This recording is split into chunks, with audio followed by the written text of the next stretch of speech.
Hello everyone, allow me to introduce myself. My name is Juliati Taruklabi and I am currently a student in class D.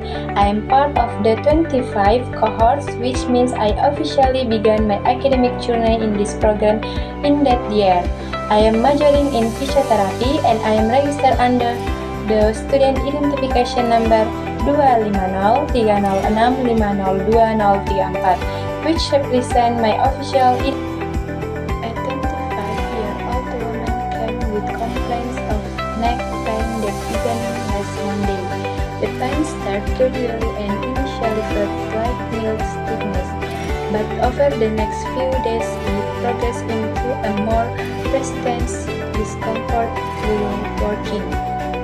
She mentioned that the pain sometimes radiated slightly toward her upper back and shoulder, especially at the end of the day, making simple movements feel heavier than usual. The pain is suspected to be caused by poor posture while working at a computer for long periods each day, especially during intense work sessions.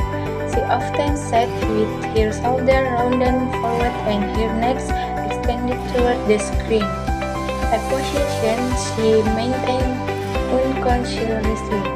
Her daily workout required her to stay in the same position for hours, which increases muscular fatigue and promotes strength of the cervical spine. The discomfort worsens when she looks down, which in common a sign of neck muscle strain due to frequent forward head posture, known as technique syndrome, commonly seen in office workers. This condition develops when the head is positioned too far forward, causing excessive pressure on the neck muscle and supporting structure.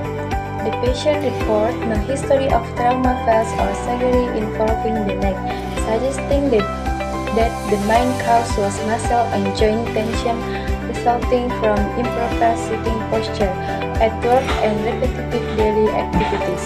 She also denied any neurology symptoms such as numbness or tingling, further supporting the likelihood of muscular strain rather than nerve involvement.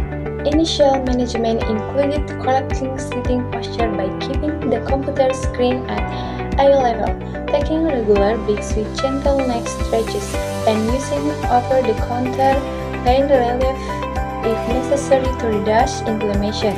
Head therapy and ergonomic adjustment at her workstation were also recommended to support recovery. If the symptoms did not improve within a week or become more severe, the patient was advised to consult a physiotherapist or physician for further evaluation and treatment, including possible imaging or targeted therapy to rule out underlying structural issues. Subjective, a 25-year-old woman came